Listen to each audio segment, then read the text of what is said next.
వైకా jewellers వెలలేని Vaibhogam తరుగులేని నమ్మకం. ఇప్పుడు మన కాకినాడలో డిసెంబర్ 5న ఘనంగా ప్రారంభం కాబోతోంది. నమస్కారం అనంత్ సింగ్ గారు. నమస్తే శిరీష. సో మనం ఇప్పటి వరకు చాలా వరకు ఇన్వెస్ట్మెంట్ గురించి మనం మాట్లాడుకున్నప్పుడు ప్రతి ఒక్కరు కూడా చాలా తక్కువ టైంలోనే కోటేశ్వర్లు అయిపోవాలి, చాలా తక్కువ పెట్టుబడితో మేము ఒక మంచి హై రిటర్న్స్ని ఎక్స్పెక్ట్ చేస్తున్నాము అనుకునే వాళ్ళే చాలా ఎక్కువ ఉన్నారు. అండ్ అందరికీ కూడా 9 అనేది లక్కీ నెంబర్ కాబట్టి 9 సార్లు ఇన్వెస్ట్మెంట్ లేకుండానే ఒక లంసమ్ అమౌంట్ తోటి ఇన్వెస్ట్ చేసి కోటేశ్వర్లు అయ్యే ఛాన్స్ ఉందంటారా సార్? 9 లక్కీ నంబర్ నిజంగానే of course in general category చూస్తే ఎంత బ్యాడ్ లక్ ఉన్న వాళ్ళకి కూడా 9 అనే నంబర్ చాలా బాగా వర్కౌట్ అవుతుందని చెప్పి నేను విన్నా. But I don't know, but work అయితే చాలా మంచిది. ఒకవేళ అందరికీ మంచి చేసింది అనుకోండి, దానంతటా గుడ్ న్యూస్ ఇంకోటి లేదు.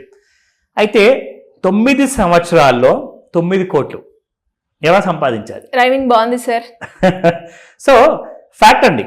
సో ఇందాక మనం మాట్లాడుకున్నాము, అందరు నమ్ముతారు కూడా. 9వ తేదీన కానివ్వండి, 9 కార్ నంబర్ కానివ్వండి, or at the same time 9 అన్నది ఒక సెంటిమెంట్ అండ్ ఇమోషన్స్ కూడా. ఎందుకంటే 9 is a magical number actually according to mathematics కూడా. అది మాత్రం నిజం. సో 9 సంవత్సరాల్లో 9 కోట్లు మనం ఎలా సాధించుకోవాలి, దానికోసం మనం ఎంత కష్టపడాలి, ఇక్కడ పెట్టుబడి పెట్టాలి, అది మోస్ట్ ఇంపార్టెంట్. ఎందుకంటే మీరు నెలకి ఎన్ని వేలు సంపాదిస్తున్నారు అనేది ముఖ్యం కాదు, మీరు ఎంత త్వరగా, ఎంత తక్కువ సమయంలో, ఎంత తక్కువ సంవత్సరాల్లో మీరు కోట్లాది అవ్వబోతున్నారన్నది మనకు ముఖ్యం. నా ప్రాక్టికల్గా చెప్పాలి అంటే ఇది పాసిబులా కాదా అంటే 100% పాసిబుల్. ఎందుకు కాదు, కానీ మీరు ఇది రికమెండేషన్ కాదు, ఇది మీకు ఎడ్యుకేషనల్ ఇన్ఫర్మేషన్ ప్రొవైడ్ చేస్తున్నాను. ఇక్కడ 9 కోట్లు మనం సంపాదించాలి అంటే కాసంత లైఫ్లో రిస్క్ ఉంటుంది. లైఫ్లో రిస్క్ లేనిది ఏది లేదండి. మనల్ని మనమే ఫూల్ చేసుకుంటూ ఉంటాము. నేను హ్యాపీగా బస్సులో వెళ్తున్నాను, హ్యాపీగా కార్లో వెళ్తున్నాను, బైక్లో వెళ్తున్నాను, నాకు ఎలాంటి రిస్క్ ఉంది? Boss, brother, dear all, understand one point.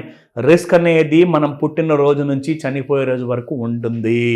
Risk మీకు తెలియకుండా మీ దగ్గరకు వస్తుంది, రిస్క్ అనేది మీకు తెలియకుండానే మీ నుంచి దూరంగా కూడా వెళ్ళిపోతుంది. ఎందుకంటే మీరు కొన్ని జాగ్రత్తలు పాటిస్తారు కాబట్టి. అందులోనే ఆ రిస్క్ ఫ్యాక్టర్లోనే వస్తుంది loss mitigation tool. So loss mitigate ఎలా చేయాలి, అసలు లాస్ మిటిగేషన్ అంటే ఏంటి, లాస్ మిటిగేషన్ టూల్ అంటే ఏంటి? లాస్ మిటిగేషన్ అంటే మీకు జరగబోయే లాస్ని తగ్గించుకోవడం ఎలా, అది మీకు తెలియాలి. సో లాస్ తగ్గించుకునే విధానం అనేది ఒక ప్రూవ్డ్గా ఉండాలి, అప్రూవ్డ్గా ఉండాలి. మనకు ఏ విధంగా కూడా మనకు లాస్ అవ్వకూడదు మరి ఆ టూల్ని మనం వాడితే. సో లాస్ని తగ్గించుకుంటే ఏమవుతుందంటే మీ మొత్తం ఫోకస్ అంతా లాస్ని తగ్గించుకోవడం పైన ఉన్నప్పుడు ఏమవుతుందంటే ఆటోమేటిక్గా మీ ప్రాఫిట్ అనేది మ్యాక్సిమైజ్ అయిపోతుంది. సింపుల్ అండి. మీరు జోకే వెజిటేబుల్స్లో కైండ్ ఆఫ్ తులాభారం లాంటిది ఉంటుంది కదా మన దగ్గర. ఏదైతే మనము ఒక సైడ్లో వెయిట్ ఎక్కువ పెడితే ఏమవుతుందంటే రెండో వైపున అది తప్పకుండా పైకి వెళ్ళిపోవాల్సిందే. సో ఇది కూడా అంతే. మీరు ఎక్కువగా ఫోకస్ ఎప్పుడైతే లాస్ నేను తగ్గించుకోవాలి అని చెప్పేసి మీరు ఒక టూల్ని సాధించుకుంటారో అప్పుడే మీ ప్రాఫిట్ అనేది ఆటోమేటిక్గా పైకి వెళ్ళిపోతుంది. So please remember one thing, మీరు ఫోకస్డ్గా ఉండాలి. రెండో విషయం డిసిప్లిన్గా ఉండాలి. డిసిప్లిన్ లేకపోతే ఐఎమ్ సారీ ఏం చేయలేరు. ఓకేనా? లైఫ్లో ఏం సాధించలేరు, especially financial. Correct. Financial freedom అంటాము మనము, ఫైనాన్షియల్ ఇండిపెండెన్స్ అంటాము. 78 సంవత్సరాలు అయిపోయింది మన దేశానికి ఫ్రీడమ్ వచ్చేసేసి. కానీ ఇన్ని సంవత్సరాలు అయిపోయిన తర్వాత కూడా మనకు ఫ్రీడమ్ అనేది రాలా. మనకెప్పుడు వస్తుందండి? మనం స్వేచ్ఛగా ఎప్పుడు బ్రతుకుతాము? అలాంటి మార్నింగ్ లేచేసి 5 గంటలకు లేచి 9 గంటలకు ఆఫీస్కి వెళ్ళడమే కాకుండా మార్నింగ్ 5 గంటలకు లేచినా కానీ 9 గంటల వరకు షికార్కి ఎప్పుడు వెళ్తాం, సినిమాకి ఎప్పుడు వెళ్తాం, షాపింగ్ ఎప్పుడు వెళ్తాం, అది చెప్పండి. That's the life everybody is dreaming, I guess even including you and me. అందరం కూడా అదే ఆలోచిస్తాం. సో ఇలాంటి ఫైనాన్షియల్ ఫ్రీడమ్ కావాలి అనుకుంటే ఖచ్చితంగా మీరు ఒక డిసిప్లిన్ నేను చెప్తాను, దాన్ని పాటించండి. So let me come to the point.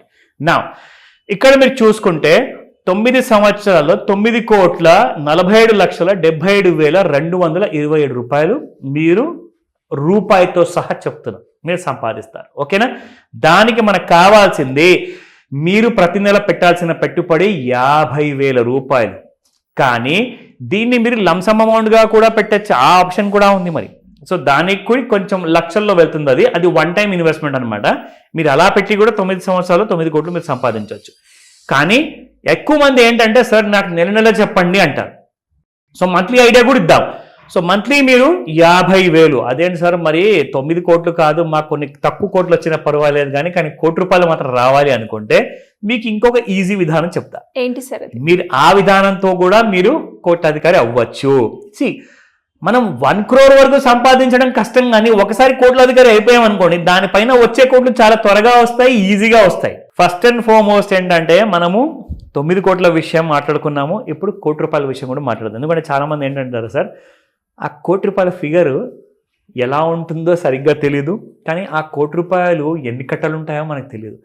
అది ఒక్కసారి అన్నా అచీవ్ అవ్వాలి, అది ధ్యేయంగా పెట్టుకొని బ్రతకమని చెప్తాను నేనైతే అందరికీ లైఫ్లో. ఎందుకంటే కోటి రూపాయల ముఖం చూడండి, నేను ఈ ప్రపంచం వదిలిపోను గట్టిగా మీరు నిర్ణయించుకున్నారనుకోండి, ప్రతి నెల 5,000 పెట్టండి, మీకు 9 సంవత్సరాల్లో కోటి రూపాయలు ఎక్కడ పెట్టుబడి పెట్టాలి, 1,46,097 రూపాయలు ఎలా వస్తాయి అంటే వీ హ్యావ్ డిఫరెంట్ ఇన్స్ట్రుమెంట్స్. అది మ్యూచువల్ ఫండ్స్ కావచ్చు, ETF కావచ్చు, దాంతోపాటు స్టాక్స్లో ఇన్వెస్ట్మెంట్ కావచ్చు.